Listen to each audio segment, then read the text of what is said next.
स्वागत है दोस्तों। आज के मुख्य समाचार में आज देश और दुनिया से कई अहम और बड़ी खबर आ रही है। बात करेंगे हर खबर पर विस्तार से। यूपी में आज पहले चरण की वोटिंग 11 जिलों की 58 सीटों पर हो रहा है मतदान। इसी के साथ अगली बड़ी खबर में आपको बताएंगे यूपी चुनाव। छपरौली में बीजेपी एमएलए के काफिले पर फेंका गया गोबर, स्वतंत्र देव ने फोड़ा सपा के सर ठीक रहा। वहीं अगली बड़ी खबर में आपको बताएंगे हिजाब पहनकर आई लड़की ने जय श्री राम के नारों का दिया अल्लाह अकबर से जवाब, ओवैसी ने की तारीफ। एक और बड़ी अपडेट, बीजेपी ने युवाओं को भड़काया, सीएम गहलोत ने लगाया आरोप, कहा एसओजी करेगी जांच। एक और बड़ी अपडेट, लालू प्रसाद ने चुनाव लड़ने का किया ऐलान, कहा जीत कर लोकसभा पहुंचेंगे और पीएम मोदी को देंगे जवाब। वहीं अगली बड़ी खबर में आपको बताएंगे असदुद्दीन ओवैसी ने चुनावी रैली में किया हिजाब का समर्थन, कहा बीजेपी संविधान के खिलाफ कर रही है काम। एक और बड़ी अपडेट, बिहार कांग्रेस के बड़े नेता की भविष्यवाणी, यूपी चुनाव के बाद गिर जाएगी नीतीश सरकार। तो चलिए देख लेते आज की पहली बड़ी खबर। यूपी में आज पहले चरण की वोटिंग 11 जिलों की 58 सीटों पर होगा मतदान। दरअसल दोस्तों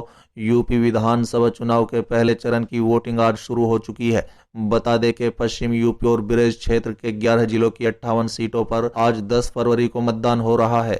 चलिए अगली खबर, यूपी चुनाव। छपरौली में बीजेपी एमएलए के काफिले पर फेंका गया गोबर, स्वतंत्र देव ने फोड़ा सपा के सर ठीक रहा। दरअसल दोस्तों उत्तर प्रदेश चुनाव के पहले चरण के मतदान से ठीक पहले बागपत जिले के छपरौली सीट से भाजपा के विधायक सहेंद्र सिंह के रोड शो के दौरान कुछ लोगों ने उन पर गोबर फेंक दी और उनकी स्कॉर्पियो गाड़ी पर हमला किया। बता दें कि इस मुद्दे पर पार्टी के प्रदेश अध्यक्ष स्वतंत्र देव से जब एबीपी न्यूज चैनल पर सवाल पूछा गया तो उन्होंने कहा है कि ये उनका विरोध नहीं है, बल्कि सपा ने गुंडे को भेजकर उन पर हमला कराया है। साथ ही उन्होंने कहा है कि गोबर फेंकने वाले सपा के लोग थे और उन्हें हमला करने के लिए भेजा गया था। चलिए अगली खबर, हिजाब पहनकर आई लड़की ने जय श्री राम के नारों का दिया अल्लाह अकबर से जवाब, ओवैसी ने की तारीफ। दरअसल दोस्तों कर्नाटक के उडुपी शहर में हुआ हिजाब विवाद रुकने का नाम नहीं ले रहा है। हाल ही में प्रदेश के मंडिया के एक कॉलेज का एक वीडियो सामने आया है जिसमें एक लड़की हिजाब पहने हुए आती है। वहां मौजूद लोग लड़की के सामने जय श्री राम के नारे लगाते हैं तो उसके जवाब में लड़की भी अल्लाह अकबर का नारा बुलंद करती है। बता दें कि हैदराबाद से सांसद और ऑल इंडिया मजलिस इत्तेहादुल मुस्लिमीन का अध्यक्ष असदुद्दीन ओवैसी ने इस लड़की की तारीफ के पुल बांधे हैं। बता दें कि इस लड़की का नाम मुस्कान है। मुस्कान का कहना है कि मैं कॉलेज असाइनमेंट के लिए आई थी, मैंने बुर्का पहना था इसलिए लोग मुझे कॉलेज के अंदर नहीं जाने दे रहे थे, लेकिन मैं अंदर गई, वो लोग जय श्री राम के नारे लगाने लगे। नाराबाजी करने वालों में कुछ लोग कॉलेज के थे, कुछ बाहर के थे। जब उन्होंने जय श्री राम के नारे लगाए तो मैंने भी अल्लाह अकबर का नारा लगाया। मुस्कान के अनुसार कॉलेज के प्रिंसिपल और मेरे शिक्षक ने भी मेरा समर्थन किया और मुझे वहां से बचा कर ले गए। बता दें कि वहीं इस घटनाक्रम को लेकर असदुद्दीन ओवैसी ने कहा है कि मैं लड़की के माँ बाप को सलाम करता हूं, इस लड़की ने एक मिसाल पेश की है। चलिए अगली खबर, बीजेपी ने युवाओं को भड़काया, सीएम गहलोत ने लगाया आरोप, कहा एसओजी करेगी जांच। दरअसल दोस्तों राजस्थान के मुख्यमंत्री अशोक गहलोत ने मंगलवार को रीट पेपर लीक मामले में बीजेपी पर जांच नतीजों का इंतजार किए बिना युवाओं को भड़काने और हिंसात्मक माहौल बनाने का आरोप लगाया। उन्होंने कहा है कि हमारी सरकार एसओजी से पूरी जांच करवाकर सभी दोषियों को सजा दिलवाएगी, चाहे वो कितना भी प्रभावशाली क्यों ना हो। बता दें कि गहलोत ने कहा है कि युवाओं के हित में सरकार ने एसओजी को पूरी स्वतंत्रता देकर निष्पक्ष जांच करवा रही है, जो कि अभी जारी है। लेकिन विपक्ष ने जांच के नतीजों का इंतजार किए बगैर युवाओं को भड़काकर हिंसात्मक माहौल बनाया। उन्होंने ट्वीट के जरिए कहा है कि विपक्षी दल के लोग सिर्फ इसलिए सीबीआई जांच की मांग कर रहे हैं कि ये भर्तियां लंबे समय तक अटक जाएं और वो सरकार को बदनाम कर सकें कि युवाओं को नौकरियां नहीं दी जा रही हैं। बता दें कि गहलोत ने कहा है कि सरकार के लिए सबसे आसान काम परीक्षा को रद्द कर उसे दोबारा आयोजित करवाना है, लेकिन सरकार ने युवाओं के हित में जांच कराने का फैसला लिया। उन्होंने कहा है कि लाखों भारतीयों की संतुष्टि के लिए रीट लेवल 2 की परीक्षा रद्द कर 30,000 पद बढ़ाते हुए दोबारा आयोजित करवाने की घोषणा की है। चलिए अगली खबर, लालू प्रसाद ने चुनाव लड़ने का किया ऐलान, कहा जीत कर लोकसभा पहुंचेंगे और पीएम मोदी को देंगे जवाब। दरअसल दोस्तों लालू प्रसाद यादव ने चुनाव लड़ने का ऐलान किया है। उन्होंने कहा है कि वो चुनाव लड़कर जीत कर संसद पहुंचेंगे और प्रधानमंत्री नरेंद्र मोदी की बातों का जवाब देंगे। बता दें कि लालू प्रसाद ने कहा है कि लोकसभा में प्रधानमंत्री नरेंद्र मोदी कुछ भी बोलते रहते हैं, मैं संसद पहुंचकर उनकी बातों का जवाब दूंगा। बता दें कि आरजेडी सुप्रीमो लालू प्रसाद ने कहा है कि अभी कोर्ट से मुझे चुनाव लड़ने की अनुमति नहीं है। अनुमति मिलते ही चुनाव लड़कर संसद जाऊंगा। पटना रवाना होने से पहले दिल्ली में पत्रकारों से बातचीत के दौरान उन्होंने यूपी के सीएम योगी आदित्यनाथ पर भी हमला बोला। बता दें कि लालू प्रसाद ने कहा है कि यूपी के मुख्यमंत्री की बातों से साफ दिखता है कि वो निर्वस हो गए हैं। इससे साफ लग रहा है कि इस बार यूपी में बीजेपी का सफाया होने वाला है।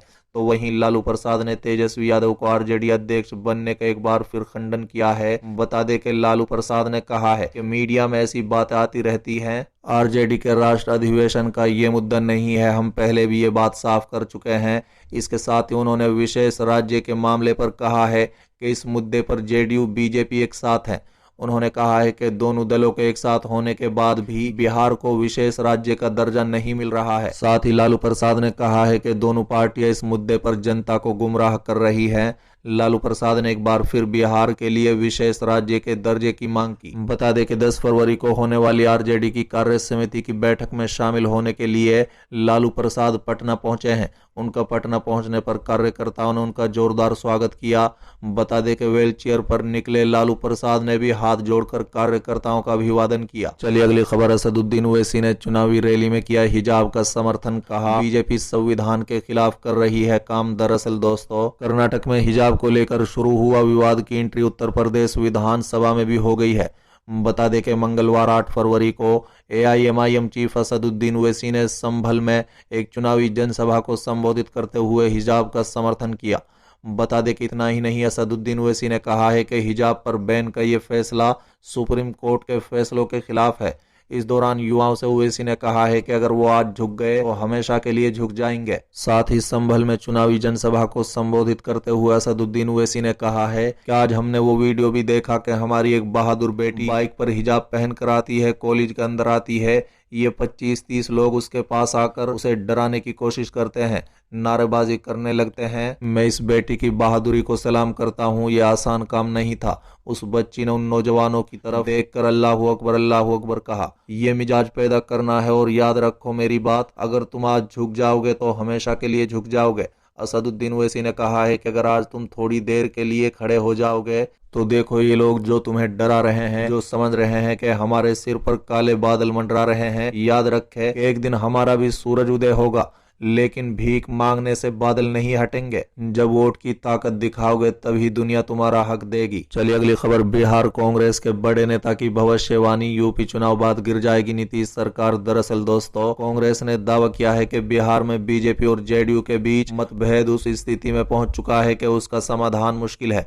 पार्टी ने उत्तर प्रदेश विधानसभा चुनाव के बाद बिहार में बड़ी उथल पुथल होने की भविष्यवाणी की। बता दें कि अखिल भारतीय कांग्रेस समिति के मीडिया पैनल में शामिल विधान परिषद सदस्य प्रेमचंद मिश्रा ने बीजेपी के कुछ नेताओं द्वारा मुख्यमंत्री नीतीश कुमार पर हाल फिलहाल में किए गए हमलों का हवाला देते हुए मंगलवार को ये दावा किया कि उन्होंने आरोप लगाया है कि बीजेपी संख्या बल के लिहाज से ज्यादा मजबूत स्थिति में होने के बावजूद राज्य में अपना मुख्यमंत्री न होने के कारण अपमानित महसूस करती है।